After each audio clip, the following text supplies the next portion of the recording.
चलो समझ में आया ना ये वाला प्रॉपर्टी। सेकंड प्रॉपर्टी देखते हैं।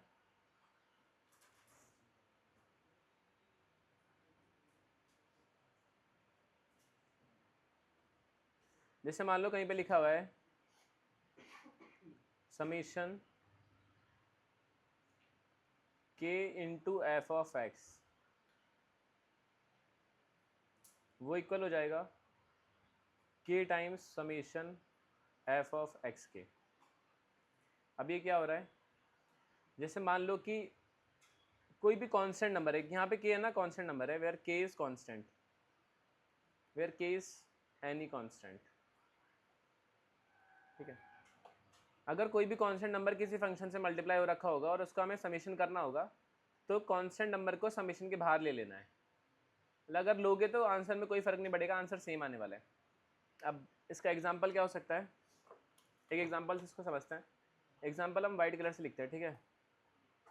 तो एग्जांपल हो गया समीशन 3a, ठीक है।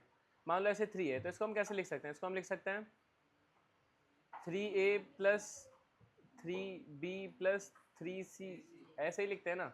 अच्छा इस वाले पार्ट को ना इधर ही लिखते हैं नीचे ही, एक मिनट रुको, लेफ्ट वाले पार्ट को लेफ्ट के नीचे लिखते हैं।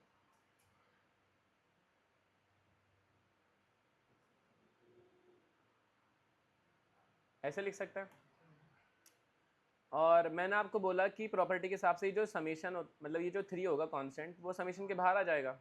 तो एक तरीके से आपको सिर्फ समीशन ए सॉल्व करना है, 3 को बाहर ले लेना है। तो जब आप 3 बाहर लोगे तो सिर्फ समीशन ए का वैल्यू क्या होता है, ए प्लस बी प्लस सी। देखो लेफ्ट वाला पार्ट और राइट वाला पार्ट दोनों बराबर है, क्योंकि लेफ्ट वाले पार्ट में से अगर आप 3 कॉमन लोगे तो आपको वापस से सेम वैल्यू मिल जाएगी जो राइट वाले पार्ट में लिखी हुई है। This is equals to the right वाला पार्ट। तो समझ में आ गया ना कि प्रॉपर्टी वैलिड है। कोई भी कांस्टेंट नंबर अगर किसी फंक्शन से मल्टीप्लाई हो रखा होगा तो उस कांस्टेंट नंबर को आप समेशन के बाहर निकाल सकते हो। ठीक है, अब आप ये सब सोच रहे हो कि सर ये सब क्या प्रॉपर्टी बता रहे हो, ये सब प्रॉपर्टी बहुत काम आने वाली है आगे, जब बड़े क्वेश्चंस करोगे ना तो बहुत काम आएगी। और बड़े क्वेश्चंस हम करवाएंगे, अभी थोड़ा सा बस पेशेंस रखो। प्रॉपर्टीज़ को याद रखना है आपको, ठीक है, थोड़ा सा ऊपर करना है।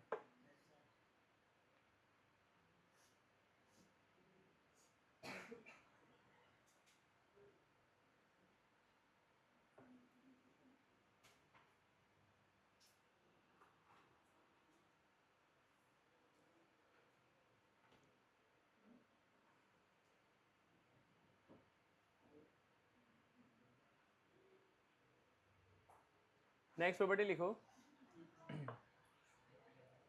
रुकना है 2 मिनट।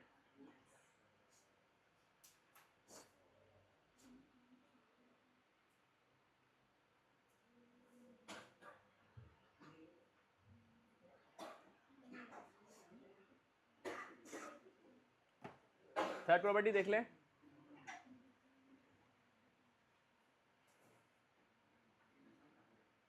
समेशन, जैसे मान लो मैंने इसमें लिमिट लगा देता हूँ r इक्वल्स टू 1 से लेकर n ऑफ k, ये किसके बराबर होगा, कोई बता सकता है मेरे को। वेयर k इज कांस्टेंट है ना, वेयर k इज कांस्टेंट, मैं साइड में लिख देता हूँ वेयर k इज कांस्टेंट।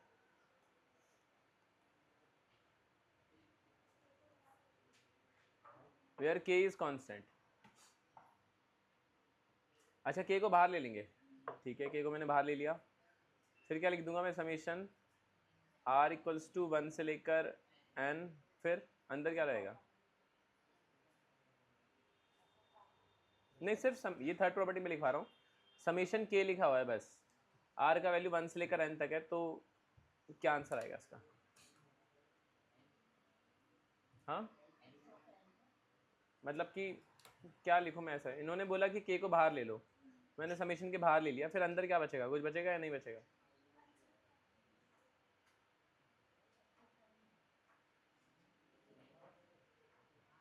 चलो मैं बता देता हूँ इसका आंसर क्या होता है। इसका आंसर होता है n टाइम्स k, n के। अब ये n के आया कहाँ से, ये मुझे लग रहा है आपको डाउट होया होगा ना, ये n के कहाँ से आ गया सर। चलो देखते हैं ना इसको मैं थोड़ा एक्सप्लेन करता हूँ आपको। जैसे मान लो समेशन k लिखा हुआ है, r का वैल्यू 1 से लेकर कहाँ तक है, n तक। मैंने आपको एक प्रॉपर्टी बताइए कि अगर किसी से मल्टीप्लाई होगा तो के बाहर निकल जाएगा, ठीक है। तो के किसी से मल्टीप्लाई में है या नहीं? नहीं दिख रहा आपको? मेरे को तो दिख रहा है। किससे मल्टीप्लाई में?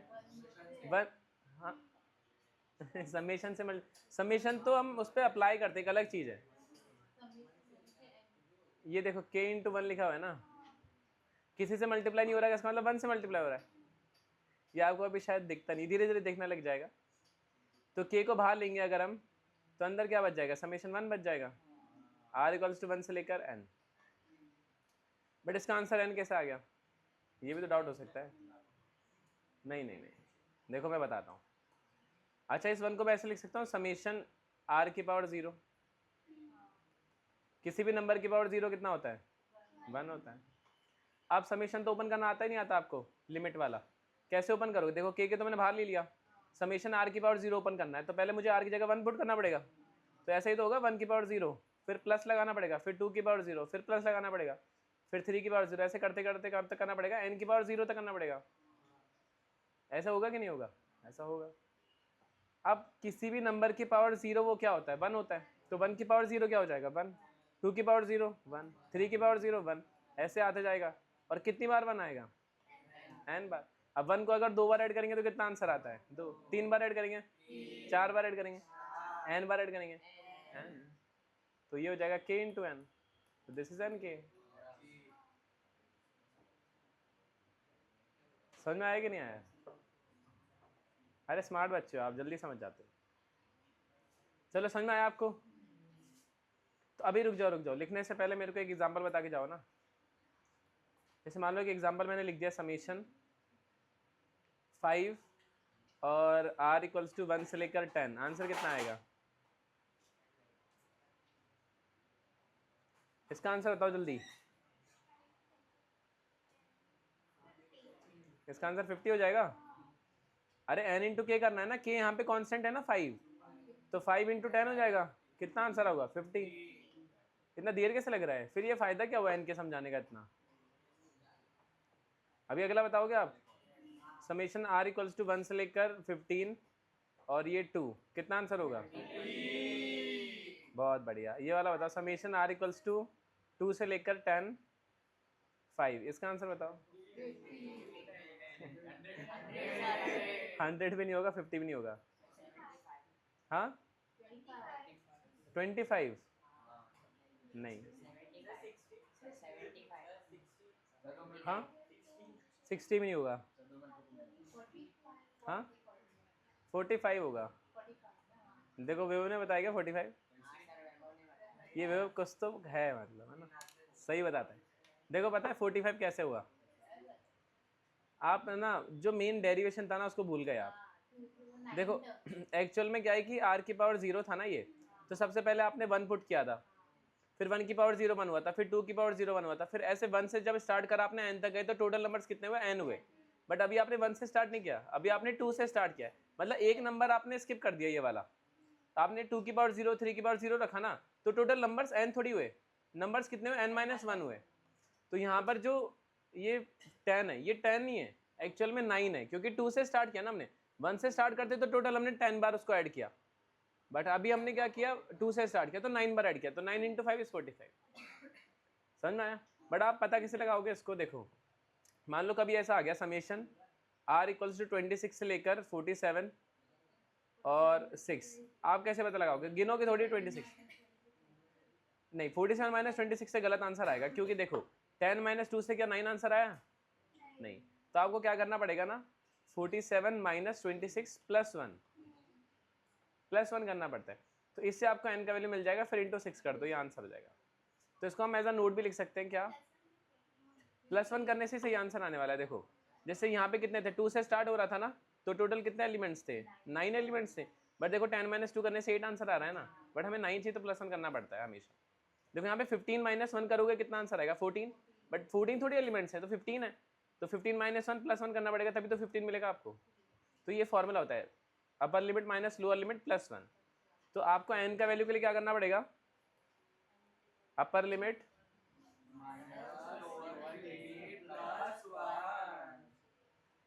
Lower limit +1। बहुत प्यारे बच्चे हैं। समझ रहे हो नहीं समझ रहे आप? ठीक है, लिख लो अभी, है ना, ज़्यादा हो गया मेरे ख्याल से। समझ में आ रहा है ना सभी को? मज़ा आ रहा है कि नहीं आ रहा पढ़ने में?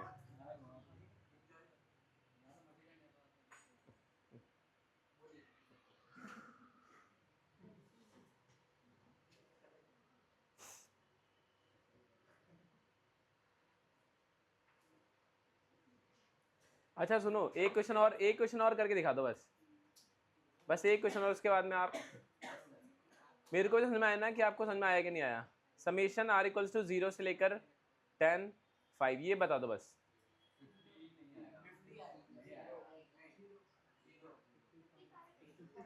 55 ना? एन का वैल्यू कैसे निकाला आपने? Upper limit minus lower limit, 10 minus 0 10 plus 1 11, 11 into 5 50। समझ में आ गया ना कैसे करना है? अब क्या बचा है इसमें?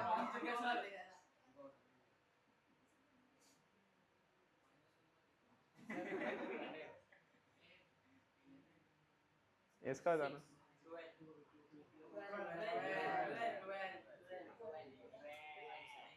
12 11 माइनस 10 कितना होता है? 1 प्लस 1, प्लस 1 भी करना पड़ेगा। अच्छा देखो, आप ऐसे भी सोच सकते हो, देखो ये जब 6 बाहर जाएगा ना तो समीशन में क्या बचा? 1 बचा, आर की पावर 0 बचा। ये आर कहाँ से स्टार्ट हो रहा है? 10 से लेकर 11 तक जा रहा है। तो आपने सबसे पहले देखो 10 की पावर 0 निकाला होगा, फिर प्लस 10 की, फिर 11 की पावर 0 निकाला होगा। दो नंबर आए कि नहीं आए? तो ये 2 इंटू 6 होता है 12। वो दिखने में लग रहा है कि एक है, बट वो एक्चुअल में दो है, एक 10 है और एक 11 है। समझ में आ रहा है? बाकी मैंने फॉर्मूला लिखवाई दिया आपको ना, दिमाग नहीं लगाना ज़्यादा। चलो अभी लिख दो।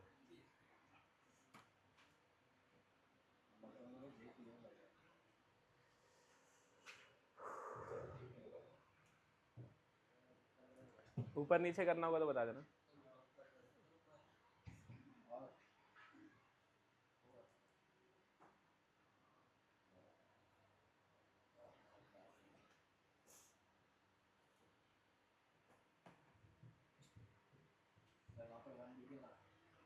कहाँ पर?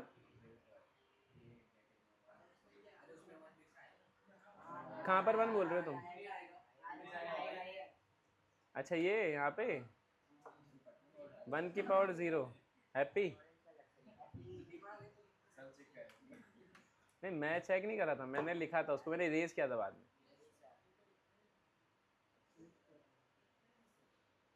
पर थोड़ा थोड़ा भावनाओं को समझा करो आप, है ना। ऊपर करना है नीचे करना है?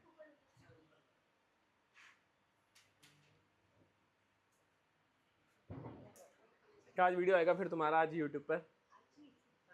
अभी डाल देंगे, सीधा लाइव स्ट्रीम कर दे क्या? अभी अलाउड नहीं है शायद लाइव स्ट्रीम यूट्यूब में, को सब्सक्राइबर्स होने चाहिए तब रहता है। अलाउड है क्या? तुम भी करते हो लाइव स्ट्रीम? चलो ठीक है।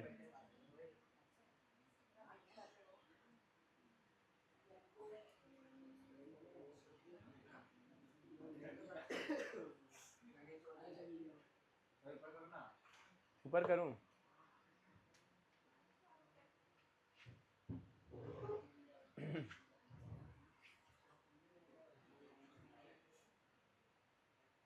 और ऊपर करना है?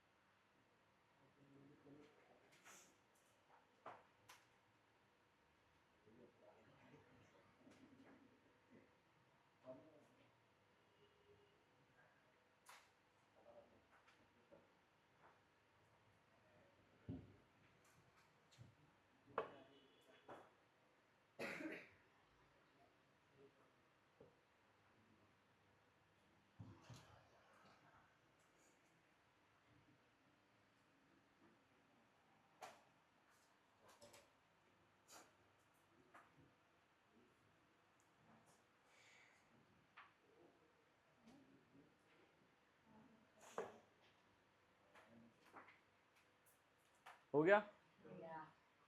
कितनी प्रॉपर्टी देख ली हमने अभी तक? 3 ना। फोर्थ देखते हैं, फोर्थ प्रॉपर्टी।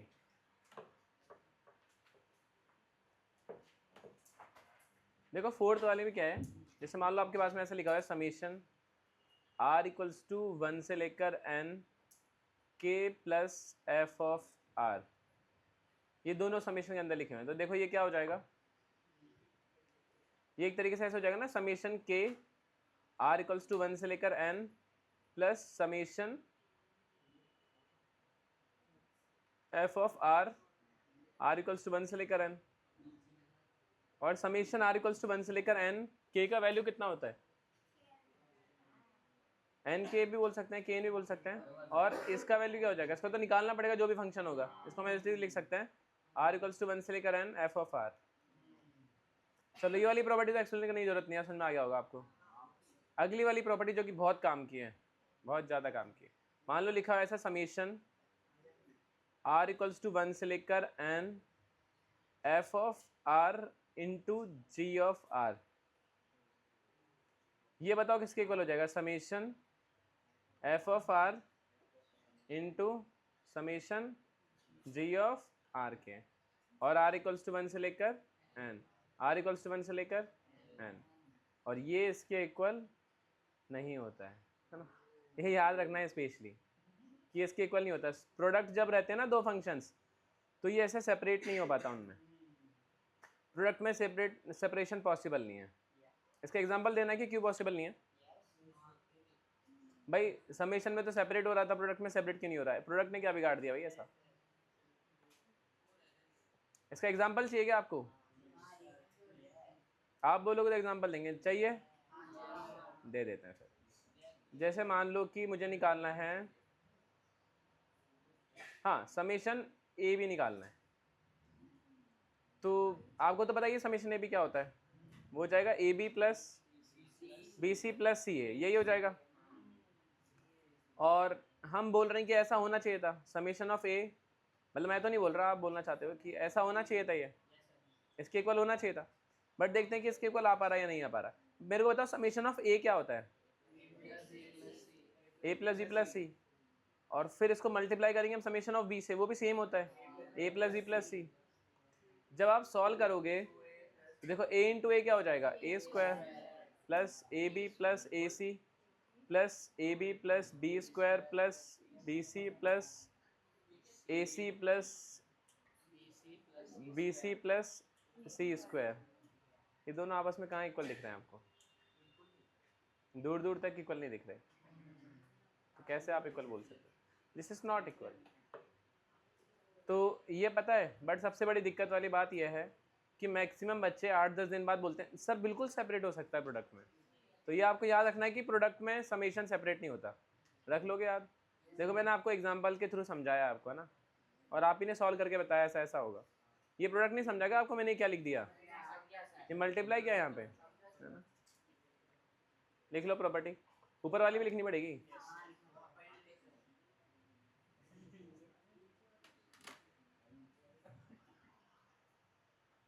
चलो सही है।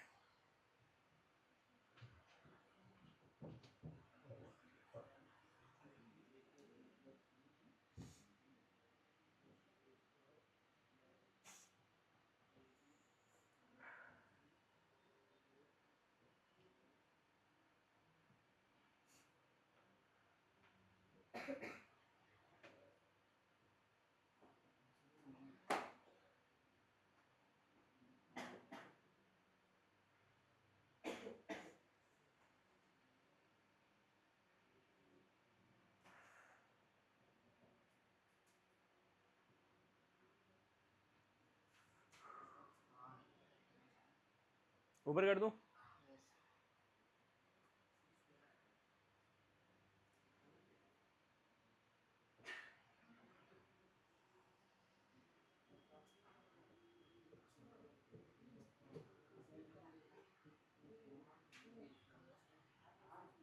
कुछ डाउट है क्या।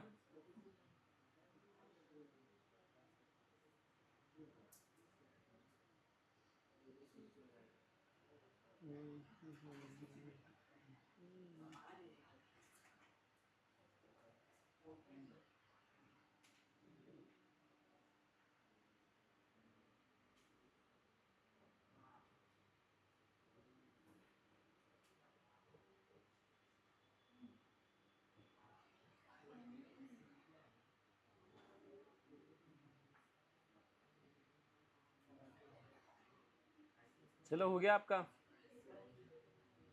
बोलो।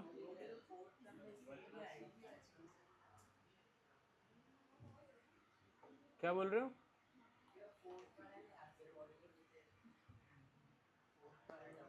ए square plus A B plus A C plus A B plus B square plus B C plus A C plus B C plus C square, सही तो लिखा है।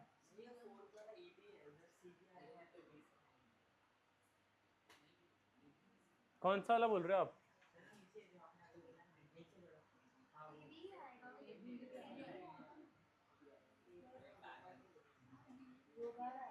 ए बी लिखो चाहे बी ओ लिखो तो बात तो एक ही है। अरे 2 into 3 करो चाहे 3 into 2 करो, आंसर 5 थोड़ी आएगा, आंसर तो 6 ही रहेगा। क्या हुआ, कुछ डाउट है क्या स्वरूप? स्वरूप कुछ डाउट है तो बताओ। आ गया ना तो आ जाओ, कोई दिक्कत नहीं है।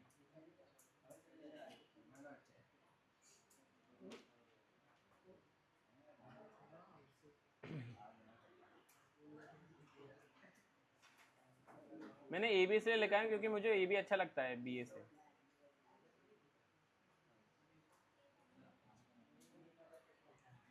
चलो प्रॉपर्टी नंबर 6 जो कि बहुत काम की प्रॉपर्टी है, जैसे प्रॉपर्टी नंबर 5 बहुत काम की थी ना, ऐसे प्रॉपर्टी नंबर 6 भी है।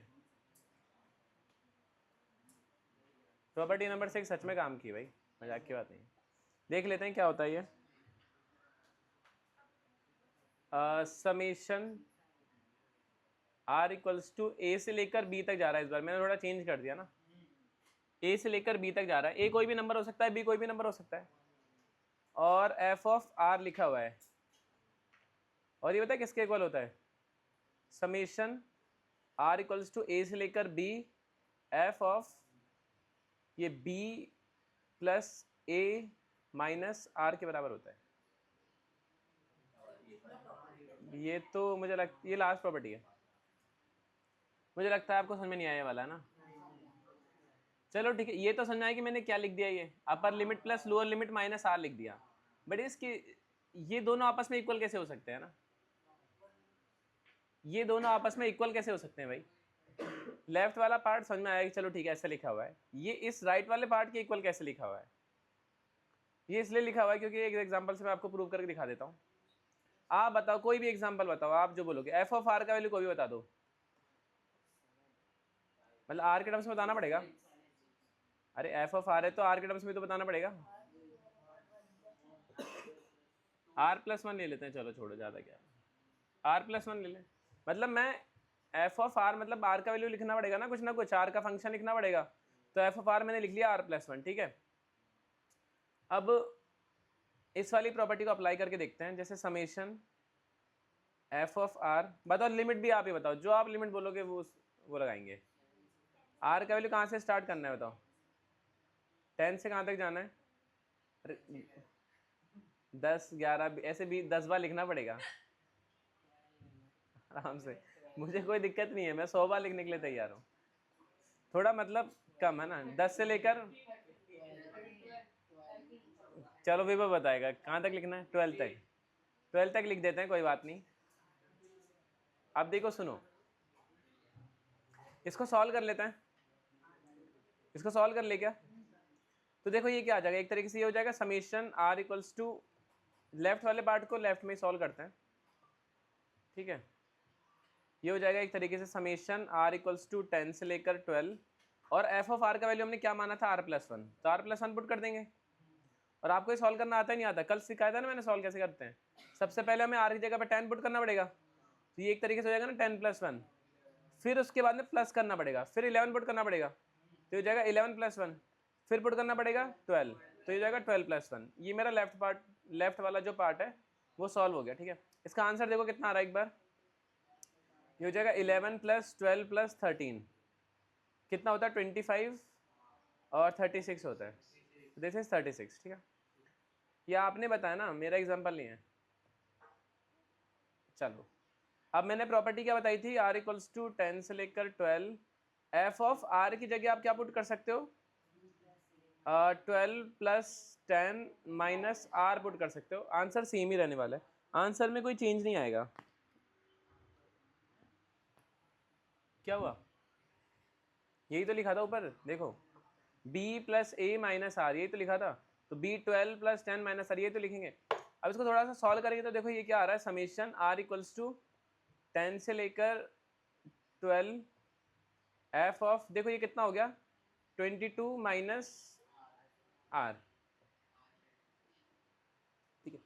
अब देखो हमें ना f ऑफ r गिवन है, f of 22 minus R given नहीं है, तो इसको कैसे सॉल्व करते हैं, इसको दो तरीके होते हैं इसको सॉल्व करने के।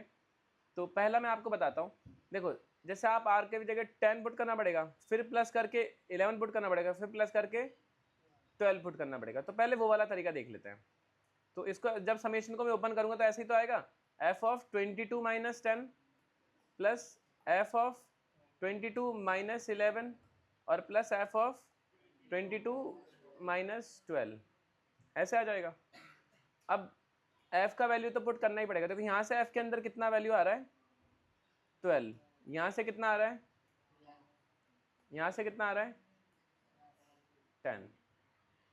अब f ऑफ 12 कैसे निकालोगे, देखो f ऑफ r, अगर आपको ये r प्लस 1 गिवन है ना, तो देखो f ऑफ 10 15 कुछ भी निकालने का तरीका ये होता है, जहां पर भी r दे रखा होता है ना वहां पे वो वैल्यू सब्स्टिट्यूट होती है।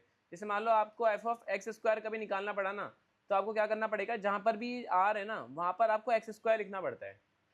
समझ में आया फंक्शन कैसे सॉल्व करता है, जैसे मान लो आपको f ऑफ 10 निकालना है, तो जहां पर भी जो r है ना वहां पे ये 10 पुट हो जाएगा। आप कंपेयर कर सकते हो ना, देखो f ऑफ r की जगह f ऑफ 10 अगर आपसे पूछा जा रहा है तो r की जगह 10 रखना पड़ेगा, तो जहां पर भी r दे रखा होता है वहां पे ये 10 सब्स्टिट्यूट होता है। इस तरीके से फंक्शन सॉल्व होता है।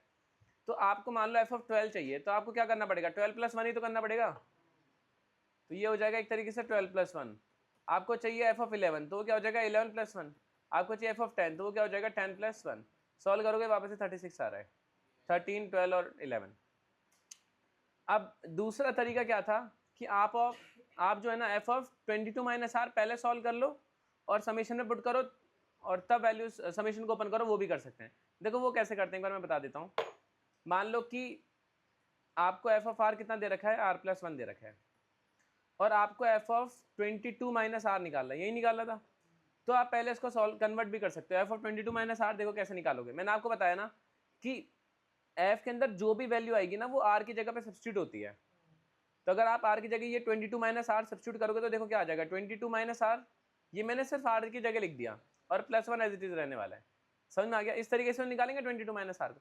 तो मैंने ये फंक्शन पहले ही सॉल्व कर दिया। अब देखो कितना आंसर आ रहा है यहाँ से 23 माइनस आर, यही आ रहा है। तो मैंने f ऑफ 22 माइनस आर का वैल्यू निकाल दिया, 23 माइनस आर के बराबर है।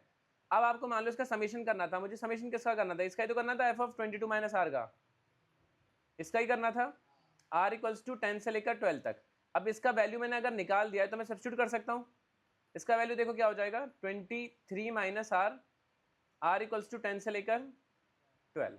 अब समेशन ओपन कर सकते हैं हम, r की जगह पहले 10 पुट करना पड़ेगा, तो देखो क्या हो जाएगा 23 माइनस 10, फिर प्लस 23 माइनस 11, फिर प्लस 23 माइनस 12। इसको सॉल्व करो, 23 में से 10 जाएगा तो कितना बचेगा 13 12 11, 36 वापस आंसर आ रहा है। तो आप ऐसे करो वैसे करो कैसे भी करो आंसर सेम आता है। इसमें मैंने क्या किया ना कि इसके अंदर आर की वैल्यूज पुट करती, फिर जो भी वैल्यू थी वहां पे सब्स्टिट्यूट कर दिया। समझ में आ रहा है।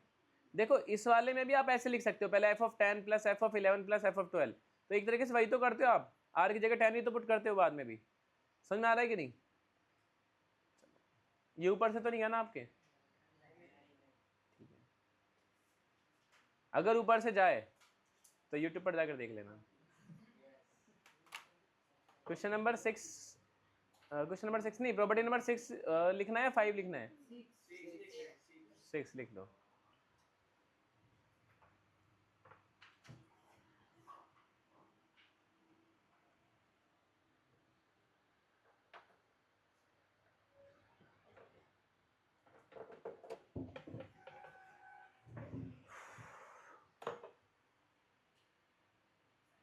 इतना बहुत है, दिख रहा है ना सबको ये।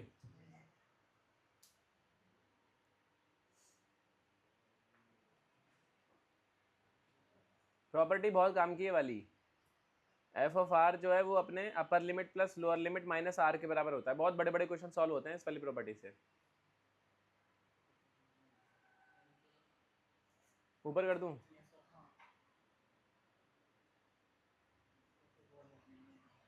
अभी ठीक है?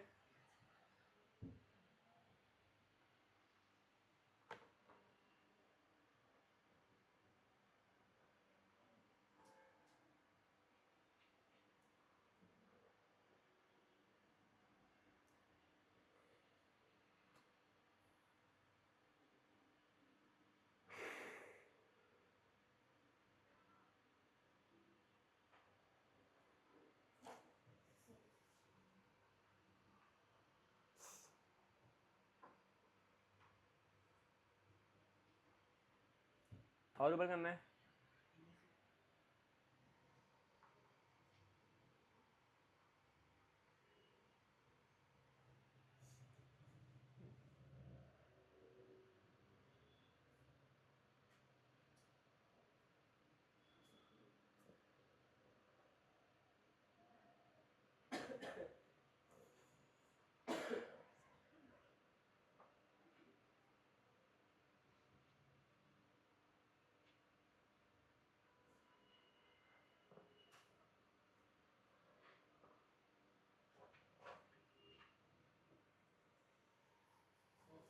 हम्म,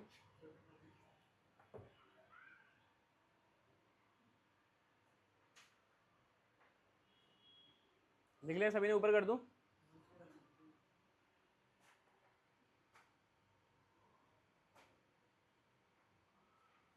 घर जाके नोट्स रिवाइज किया करो, तभी कुछ मतलब निकलेगा पढ़ने का, वरना ये सब आप भूल जाओगे बहुत जल्दी।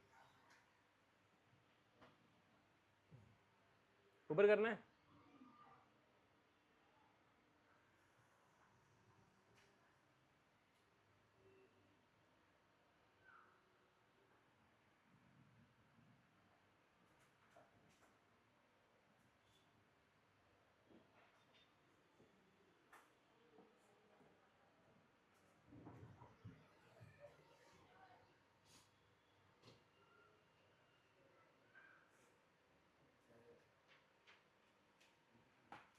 चलो हो गया आपका?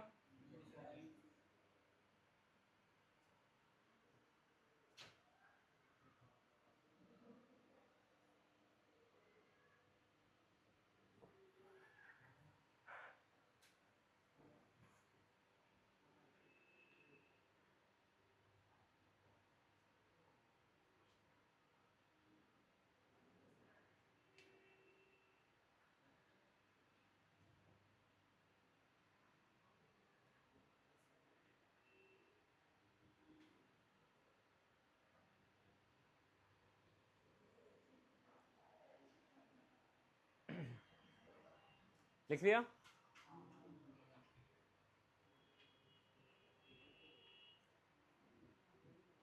चलो नेक्स्ट।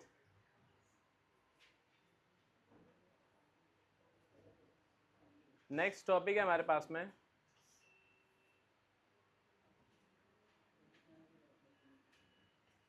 प्रोडक्ट।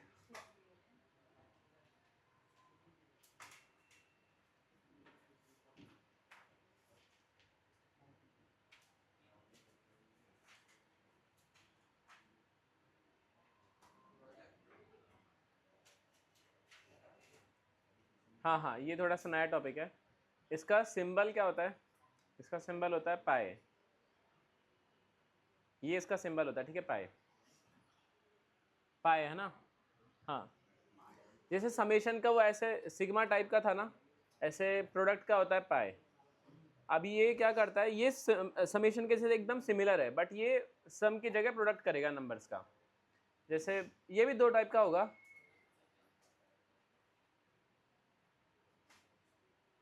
एक होगा मेरे पास में विदाउट लिमिट, वाइट कलर से करते हैं ना,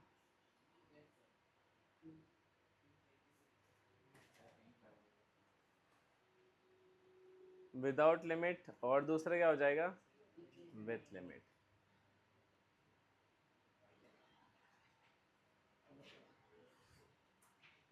सबसे पहले विदाउट लिमिट पढ़ लेते हैं ना, आपको समझाते हैं कि क्या होता है, कैसे क्या करना है।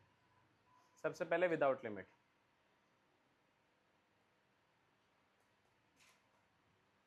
विदाउट लिमिट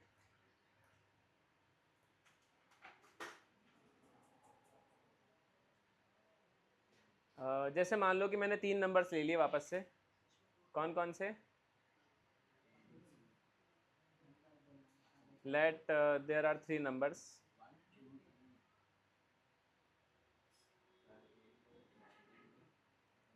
ए कॉमा बी कॉमा सी मान लेते हैं।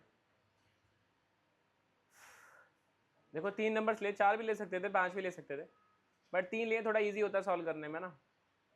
अब आपको निकालना है मान लो पाई ए, वो क्या हो जाएगा बताओ? देखो वो क्या होगा, ए जैसे नंबर्स लेने हैं और इनके बीच में प्रोडक्ट करना है सम की जगह, तो वो क्या हो जाएगा? देखो ए इंटू बी इंटू सी, इसमें प्लस की जगह प्रोडक्ट करना है, यही डिफरेंस है। समझ में आ रहा है आपको क्या करना है? जैसे मान लो आ गया पाई ए बी, ये क्या हो जाएगा? ए बी इंटू सी। तो एक तरीके से मैं इसको ए बी सी का होल स्क्वायर भी बोल सकता हूँ, ए बी सी का होल स्क्वायर बोल सकता हूँ। कैसे बोला? क्योंकि ए 2 बार आ गया, बी भी 2 बार आ गया, सी भी 2 बार आ गया, और सब मल्टीप्लाई में लिखे हुए हैं, सब मल्टीप्लीकेशन है। ये ए इंटू बी भी है, ये ए बी भी आपस में मल्टीप्लाई में, मतलब सारे नंबर्स मल्टीप्लाई के फॉर्म में लिखे हुए हैं, सारे नंबर्स 2 बार है, इसलिए ए बी सी का होल स्क्वायर भी लिख सकते हैं। समझ में आ रहा है ना कैसे करना है? मान लो आ गया पाई ए प्लस बी, इसको कैसे करेंगे? ए प्लस बी पहले लिख लिया, फिर प्रोडक्ट करना है, फिर बी प्लस सी, फिर प्रोडक्ट करना है, बस। और कोई पॉसिबल कॉम्बिनेशन नहीं। मान लो ऐसा आ गया पाई ए माइनस बी, इसको कैसे लिखेंगे?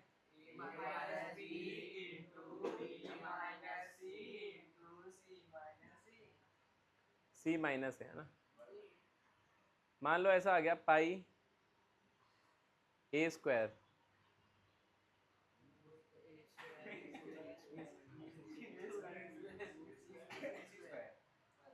मान लो ऐसा आ गया पाई ए अपॉन बी, पाई ए अपॉन बी,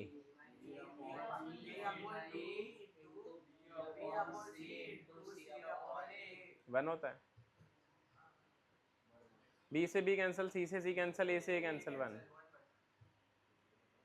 मान लो आ गया pi a into b minus c, a into b minus c plus into b into c minus a. समझ में आ गया आपको एकदम? बस बहुत स्मार्ट हो आप, देख लो इसको। प्रोडक्ट और समेशन में ज़्यादा डिफरेंस नहीं है, उसमें प्लस होता है, इसमें प्रोडक्ट हो जाता है ना।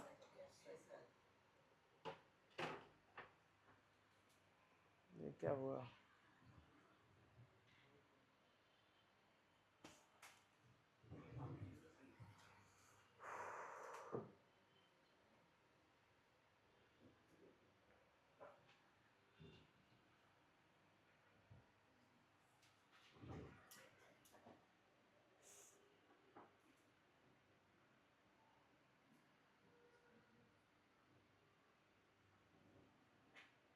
ऊपर करना है क्या? ये आपने लिखा था, नहीं लिखा था प्रोडक्ट?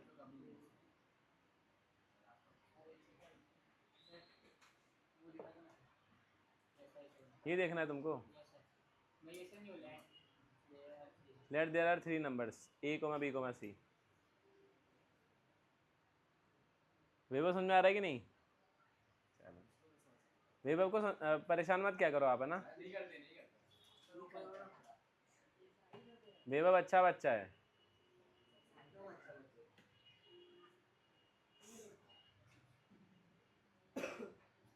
चलो ऊपर करते हैं। और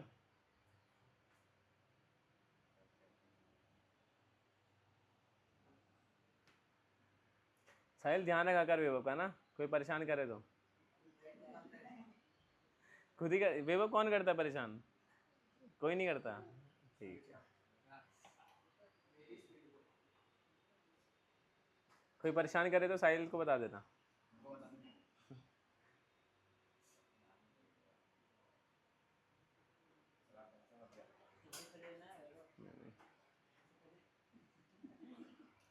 अच्छा प्यारा है ये।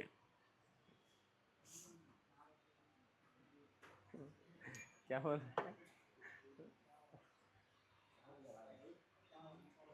वेब सोच रहा है गलत फंस गया है। नहीं नहीं, अच्छा बच्चा है, पढ़ाई करता है भाई अच्छे से। लिख लिया आप तो सबने? बताओ।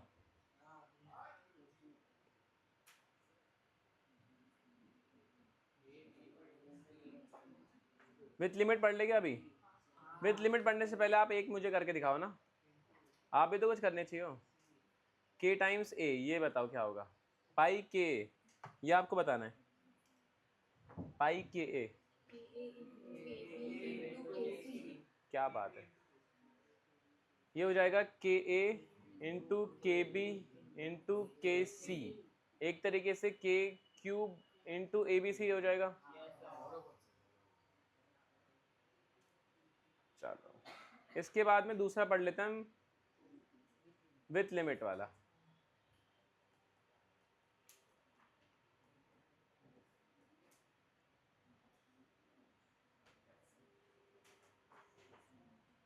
विथ लिमिट्स पढ़ लेते हैं।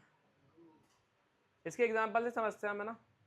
जैसे मान लो आपको एफ ऑफ आर दे रखा है, बताओ क्या लें, आप जो बोलोगे बोलेंगे। अब मैंने एफ ऑफ आर लिखा, मतलब आर का कोई फंक्शन होना चाहिए।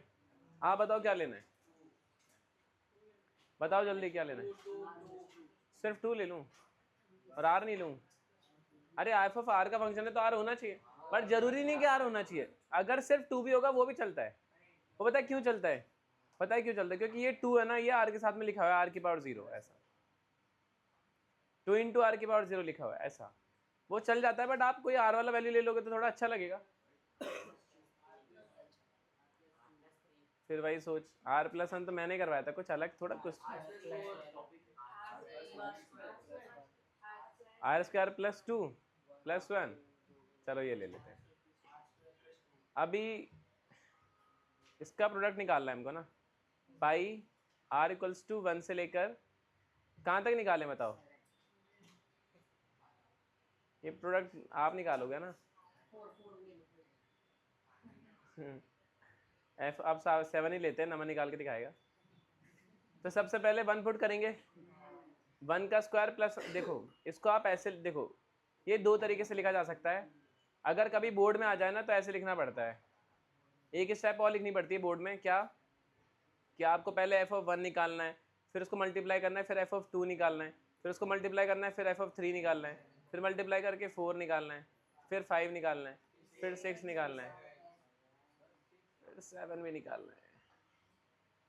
तो ये निकालने के लिए अब देखो एफ ऑफ 1 कैसे निकलेगा। जब आप आर की जगह पे 1 पुट करोगे तो वो क्या आ जाएगा, एक तरीके से वो आ जाएगा ना 1 का स्क्वायर प्लस 1 आ जाएगा। फिर 2 निकालने के लिए 2 का स्क्वायर प्लस 1, फिर 3 निकालने के लिए 3 का स्क्वायर प्लस 1, फिर 4 निकालने के लिए 4 का स्क्वायर प्लस 1, फिर 5 निकालने के लिए 5 का स्क्वायर प्लस 1। ऐसे करते रहो ना, इसलिए 7 मना किया था मैंने। 6 का स्क्वायर प्लस 1, अब कोई 20 बोल देता तो। चलो अब सॉल्व कर लेते हैं। 1 का स्क्वायर 1 होता है, 1 प्लस 1 कितना हो गया, 2 इंटू 5 इंटू 10,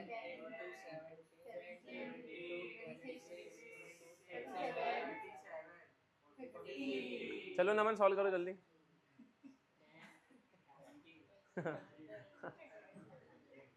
ये आप घर जाके सॉल्व कर लेना अगर आपकी इच्छा हो तो। मैं सॉल्व कर सकता हूँ उसके 1 मिनट में।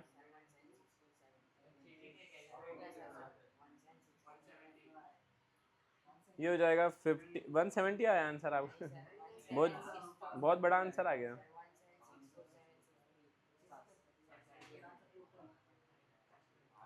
कर दिया आपने?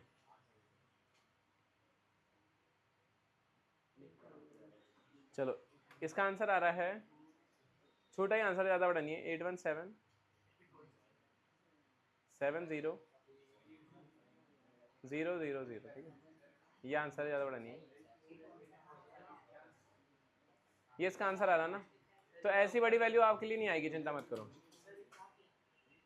ये इसका आंसर आया है ना, तो इतना बड़ा आपको प्रोडक्ट करने के लिए नहीं आने वाला, चिंता मत करो, है ना। ये सिर्फ ऐसा सिनेरियो नमन ही दे सकता है। चलो ये एग्जांपल नोट डाउन करना है तो कर लो। नमन का एग्जांपल है r इक्वल्स टू 7 है, थाला फॉर अ रीजन।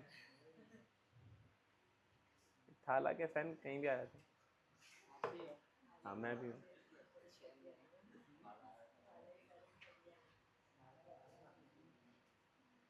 चलो लिख लो जल्दी से।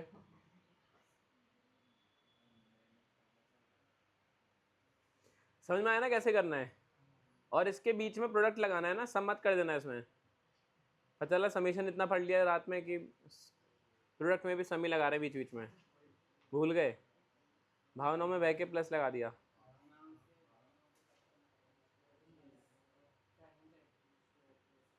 ऊपर कर दूं? चलो ये वाली वीडियो डालनी नहीं डालनी यूट्यूब पर? डाल देते हैं, इसको प्राइवेट करके डालेंगे, ठीक है? ये पब्लिक करके डालना है, पब्लिक। चलो पब्लिक डाल देंगे। कमेंट आना चाहिए सभी का, ठीक है? कमेंट, वीडियो अच्छी हो चाहे ना हो इसलिए नहीं, सर वीडियो को रीच मिलेगा ना जब कमेंट करोगे तो, है ना? कुछ भी कमेंट कर देना, गलत कमेंट मत करना, अच्छा कमेंट हैं।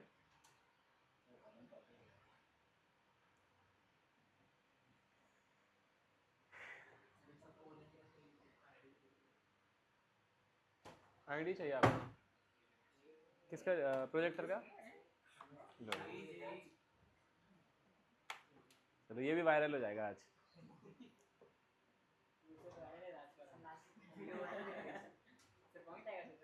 किधर? क्या चैनल का नाम लिखना है क्या? पंकज, और बिना इसके एक्स लिख देना, ठीक है? और मैथ्स इतना लिख दोगे, फिर NIT भी लिख देना तो आ जाएगा, सबसे पहला चैनल होगा, ठीक है? ये एक्स देख के पता मतलब चैनल पूरा सर्च कर लेना।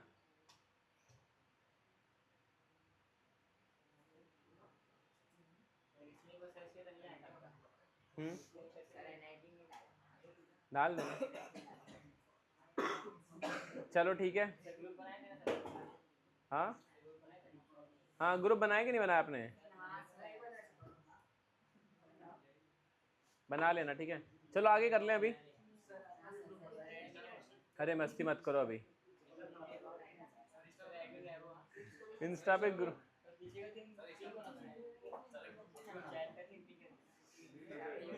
मस्ती नहीं, मस्ती नहीं।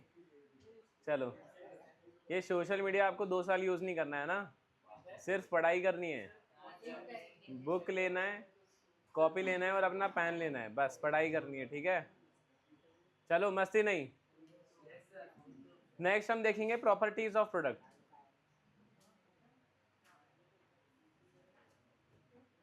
Properties of product.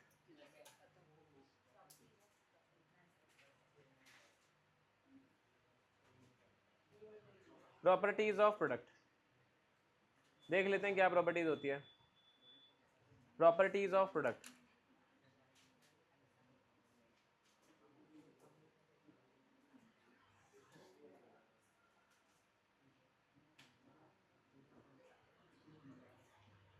लिख लिया आपने? Properties of product. सबसे पहली प्रॉपर्टीज की, सबसे फर्स्ट प्रॉपर्टी, जैसे मान लो कहीं पे ऐसे लिखा हुआ है pi f of r into G of r, दो फंक्शन ऐसे मल्टीप्लाई हो रखे हैं, तो जो पाई है उसको हम ऐसे लिख सकते हैं, pi f of r into pi ji of r। ये दोनों बराबर होते हैं, ये सच में बराबर होते हैं। मतलब अगर दो फंक्शंस प्रोडक्ट फॉर्म में लिखे हुए हैं और उनका आपको प्रोडक्ट निकालना है, तो आप उनका ऐसे सेपरेट कर सकते हो प्रोडक्ट वाले केस में, बट समेशन वाले केस में सेपरेट नहीं कर सकते। तो ये बात याद है कि नहीं आपको, या भूल गए आप इतनी जल्दी? तो याद कैसे रख सकते हैं कि प्रोडक्ट, अगर दो फंक्शंस प्रोडक्ट होंगे तो समेशन वाले केस में सेपरेट नहीं होगा, बट प्रोडक्ट वाले केस में सेपरेट हो जाएगा, ठीक है? इसका आपको प्रूफ चाहिए क्या सेपरेट कैसे हो पा रहा है? समझ में आ गया आपको बात? क्या बात है। दूसरी property, pi F of are plus G of R, वो किसके इक्वल होगा बताओ? क्या वो ये हो जाएगा pi F of are plus pi ji of r? ये जो है ना ऐसा नहीं होता है। समझ में आ गया बात? देखो याद कैसे रखोगे कि समेशन वाला समेशन में सेपरेट होगा, प्रोडक्ट वाला प्रोडक्ट में सेपरेट होगा। ठीक है, प्रोडक्ट वाला समेशन में सेपरेट नहीं होगा, समेशन वाला प्रोडक्ट में सेपरेट नहीं होगा। इजी है ना याद करना? बताओ क्या डाउट है यार? लिख लो आपकी इच्छा है तो, अगर आपकी इच्छा नहीं है तो मत लिखो। इच्छा क्या है? इच्छा कुछ भी लिखने की नहीं है, लिखना है तो लिख लो।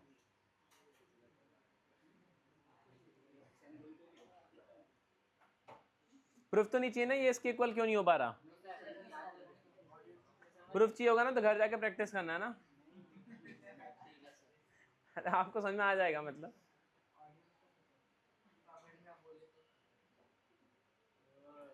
क्या बोल रहे हो कमेंट में कि प्रूफ चाहिए? तो अगली वीडियो बना देंगे उसके लिए, शॉर्ट्स डाल देंगे, एक प्रूफ का शॉर्ट्स डाल देंगे। ठीक है, अरे कमेंट में आप कुछ भी लिखोगे ना उसका शॉर्ट्स डाल देंगे। हाँ बट ये कुछ और मत लिखना, पढ़ाई से रिलेटेड लिखोगे तो उसका शॉर्ट्स डाल देंगे, कुछ डाउट वगैरह रहेगा तो। चलो आगे बढ़ जाएं। बाकी आप मेरे को बीच बीच में आइडिया देते रहना कि किस पे शॉर्ट्स डालना चाहिए, क्योंकि शॉर्ट्स जल्दी वायरल होते हैं, मैंने सुना है ना। चलो आप आइडियाज देना, मैं इम्प्लीमेंट करूंगा।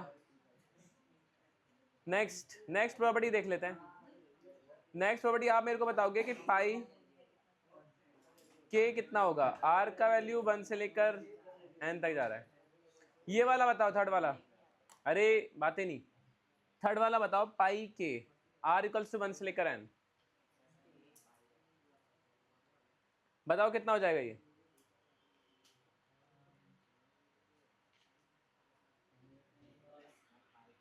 पाई आर इक्वल्स टू 1 से लेकर एन के टाइम्स, बताओ कितना हो जाएगा? क्या के प्लस एन? नहीं, के प्लस एन नहीं होगा। अरे भाई क्या सोचा इसने? इसने पता क्या सोचा कि समेशन में एन के हो गया था और प्रोडक्ट में एन प्लस के हो जाएगा। सही है, बट ऐसा नहीं होगा। और कुछ सोचो, थोड़ा दिमाग लगाओ। हाँ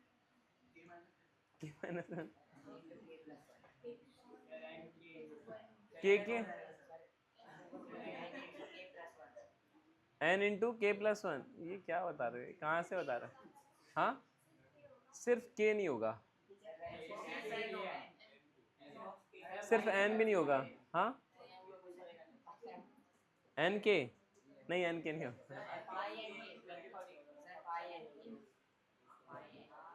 पाई एन के नहीं, एफ ऑफ के तो है ही नहीं यहाँ पे, सिर्फ के ना। ये होगा के की पावर एन। हम बोला अब ये के की पावर एन कहाँ से आया? देखो आपने खुद ने ही तो बताया था, अभी भूल गए क्या आप? ये देखो पाई के आपने सॉल्व किया था ना, के 3 बार आया था तो के क्यूब लिखा था, नहीं लिखा था? अगर एन बार आ गया तो के की पावर एन। अब ये ऐसा क्यों हो रहा है? देखो सुनो, ये जो अंकिता ने बोला था ना कि सिर्फ के होगा, वो कई हद तक मतलब उन्होंने सही अप्रोच लगाया था। मतलब ऐसा नहीं है कि उन्होंने ऐसे ही बोल दिया था, कुछ सोच समझ के बोला था उन्होंने के, और वो पता है क्यों बोला था?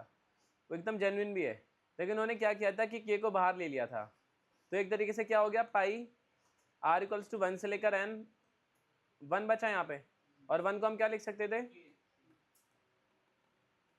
आर की पावर 0 लिख सकते हैं। देखो इन्होंने क्या किया, के को बाहर रखा, आर की जगह पहले 1 पुट किया। 1 की पावर 0 क्या होता है? 1 इंटू 2 की पावर 0 क्या होता है? 1 इंटू 1। तो कितनी बार 1 आ गया? n टाइम्स 1 आया, बट वो सब मल्टीप्लाई में। अगर सब मल्टीप्लाई में होंगे तो 1 आंसर आ जाएगा, और 1 इंटू के क्या होता है? के, इसलिए उन्होंने के बोला था। बट इसमें गलती क्या है? इसमें गलती ये कि के जो है प्रोडक्ट में बाहर नहीं निकलता। ये मैंने प्रॉपर्टी नहीं लिखवाई, आपको देख लो कि के जो होता है वो प्रोडक्ट में बाहर नहीं निकलता, और बाहर अगर नहीं निकलेगा तो किस तरीके से आएगा? देखो सुनो, ये इसी तरीके से सॉल्व होगा ये, बस बाहर नहीं निकलेगा। अब बाहर नहीं निकलेगा तो देखो कैसे सॉल्व होगा। एक तरीके से ये क्या लिखा हुआ है, k इंटू आर की पावर 0 लिखा हुआ है, समझ में आ रहा है कि नहीं, r इक्वल्स टू 1 से लेकर n। तो अभी हम इसको कैसे सॉल्व करेंगे, पहले r की जगह 1 पुट करना पड़ेगा, तो क्या हो जाएगा k इंटू 1 की पावर 0, फिर मल्टीप्लाई में k इंटू 2 की पावर 0, फिर मल्टीप्लाई में k इंटू 3 की पावर 0, ऐसे चलता रहेगा। तो ये सब तो 1 हो गए, बट k इंटू के क्या हो गया, k की पावर n। समझ में आया? देखो अंकिता ऐसे आंसर नहीं देती, सोच समझ के देती है। ये तुम बोल रहे थे ना n-1, ये सब क्या बोल रहे थे? ये वैभव को भी समझ में आया था मेरे को। वैभव ने देखो कैसे सोचा था, समेशन है तो उसमें n इंटू के हो गया था, प्रोडक्ट हो गया था। अब अगर प्रोडक्ट आ गया तो n प्लस के हो जाएगा।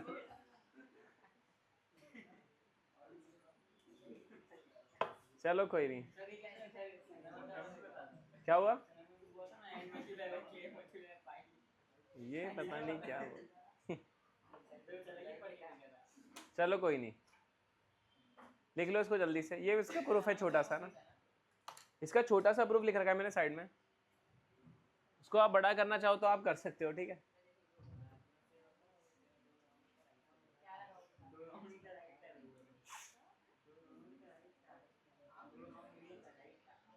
समझ में आ रहा है ना अंकिता, के को बाहर मत निकालना पाई में, और समेशन में निकाल देना।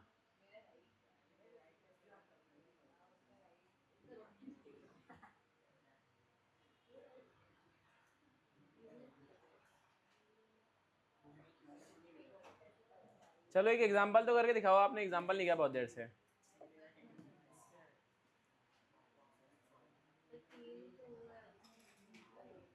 एक एग्जांपल करके दिखाओ आप, व्हाइट कलर से करेंगे example. Pi r equals to 1 से लेकर 3 और 5, इसका आंसर क्या होगा जल्दी बताओ। 5 का क्यूब, ये हो जाएगा 5 का क्यूब, वो कितना होता है 125। मान लो ये आ गया पाई r इक्वल्स टू 2 से लेकर 4 और 5 भी लिखा हुआ है, इसका आंसर क्या होगा बताओ। 5 की बार 4 जो अंकिता ने बोला है ना वो एकदम गलत बोला है, वो रॉन्ग आंसर है। क्या हुआ, वापस से 5 का क्यूब हो जाएगा। कैसे क्यूब कैसा है, 4 माइनस 2 प्लस 1 करना पड़ेगा ना। बड़ी जल्दी भूल गए आप, इतना जल्दी नहीं भूलना है आपको ना, थोड़ा याद रखा करो कुछ तो, कुछ दिन तो याद रखो कम से कम, ऐसे इतनी जल्दी भूलोगे कैसे काम चलेगा भाई। चलो कोई नहीं, एटलीस्ट फॉर्मूला तो याद रख लिया करो। चलो आगे बढ़ जाएं। कोई भी आंसर दे रहा ना थोड़ा सा कॉन्शियस होके, ठीक है, कुछ तो मैं चेंजेस करूंगा, ऐसे थोड़ी बार बार सेम पूछता रहूंगा आपसे। बोर्ड की थोड़ी पढ़ाई कर रहे हैं हम कि एक एक्सरसाइज है उसमें 10 क्वेश्चन सेम है, बिल्कुल वो टाइम पास करवाते हैं भाई। वो आपको मैं बता रहा हूँ, ये वाला जो चैप्टर है ना सीक्वेंस एंड सीरीज, इसमें एक भी क्वेश्चन सेम नहीं मिलेगा आपको, एक भी। जो भी मैं क्वेश्चन करवाऊंगा अगला क्वेश्चन एकदम डिफरेंट। और हम है ना सीक्वेंस एंड सीरीज अगर आप अच्छे से पढ़ोगे, मतलब आप सब सीरियसली पढ़ोगे, अच्छे से सीखोगे, तो हम बहुत हाई लेवल पर इसको पढ़ेंगे, जे एडवांस लेवल पर एकदम। मतलब आप अभी इमेजिन भी नहीं कर सकते कि कितने पॉसिबल केसेस हम पढ़ सकते हैं और किस लेवल तक पढ़ेंगे, आप देखते जाना बस। बट आप अच्छे से पढ़ने चाहिए। अब मैं पता चला मैं बहुत टफ चीज़ पढ़ा रहा हूँ बट सारे बच्चे सो गए, तो फिर मतलब क्या निकलेगा पढ़ाने का, फिर मुझे ईजी पढ़ाना पड़ेगा। तो आपके ऊपर डिपेंड करेगा कि आप कितना टफ पढ़ना चाहते हो, ठीक है। तो आप इंटरेस्ट दिखाओ, बातें कम करो, कॉन्शियस होकर पढ़ाई करो ना। हमारे पास में वैसे ही कम टाइम रहता है, 120 मिनट रहता है, तो उसका अच्छे से यूटिलाइज करो, फिर बाहर जितनी मस्ती करनी होगी हम कर लेंगे, ठीक है। क्लास में बस अच्छे से पढ़ो। चलो ये समझ में आ गया आपको, आगे बढ़ जाएंगे। क्या आगे बढ़ के हम हमारा चैप्टर स्टार्ट करते हैं। देखो अभी तक जो हमने पढ़ा है ना वो सब कॉमन चीज़ें पढ़ी हैं। जैसे हमने पढ़ाई कि एनएच टर्म को टीएन से डिनोट करेंगे, सम ऑफ फर्स्ट एंड टर्म्स को एसएन से डिनोट करेंगे, समेशन को ऐसे करते हैं, पाई को ऐसे करते हैं। अब जो समेशन, पाई, ये टीएन, एसएन, ये जो भी पॉइंट्स मैंने लिखवाए हैं ये सारी सीरीज के लिए एप्लीकेबल है। इस वाले चैप्टर्स में हम अलग अलग सीरीज पढ़ने वाले हैं। जैसे मान लो पहली सीरीज एपी है और भी सीरीज है, जैसे दूसरी सीरीज हो गई जीपी, और भी सीरीज है, तीसरी सीरीज हो गई एचपी, फोर्थ हो गई एजीपी। एजीपी क्या होता है? एपी और जीपी का मिक्सचर होता है। फिर और भी पढ़ेंगे स्पेशल सीरीज। समझ में आ गया? अब इनकी फुल फॉर्म क्या होती है इसकी तो सभी को पता होगी, एपी की अरिथमेटिक प्रोग्रेशन। ये एक सीरीज पे आपके पूरा 10th क्लास में एक चैप्टर था ना, वो हम इसको अभी खत्म कर देंगे 1-2 लेक्चर में। ये कुछ नहीं है ऐसा, बहुत छोटा सा टॉपिक है।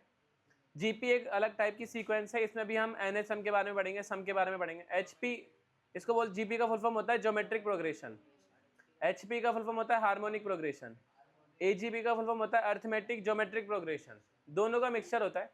और स्पेशल सीरीज में बहुत सारी सीरीज होती हैं, उनके अलग अलग केसेस होंगे, वो हम डिस्कस करेंगे। ये स्पेशल सीरीज में कम से कम 15-20 सीरीज के बारे में पढ़ेंगे, अलग अलग 50 भी पढ़ सकते हैं। अब वो आपके ऊपर डिपेंड करेगा कितनी सीरीज का पढ़ना, ठीक है। चलो अभी एपी से स्टार्ट करते हैं। एपी से इसलिए स्टार्ट करें क्योंकि आपने 10th क्लास में पढ़ा हुआ है, आपको आता है, धीरे धीरे हैबिचुअल हो जाओगे आप बाकी सीरीज से भी। स्टार्ट करते हैं एपी। चलो बोलो क्या हुआ? हाँ, प्रोडक्ट की सिर्फ 3 प्रॉपर्टीज हैं, उतनी मोर देन सफिशिएंट है। चलो स्टार्ट करें।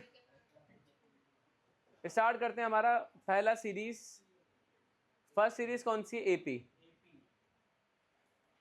Arithmetic progression.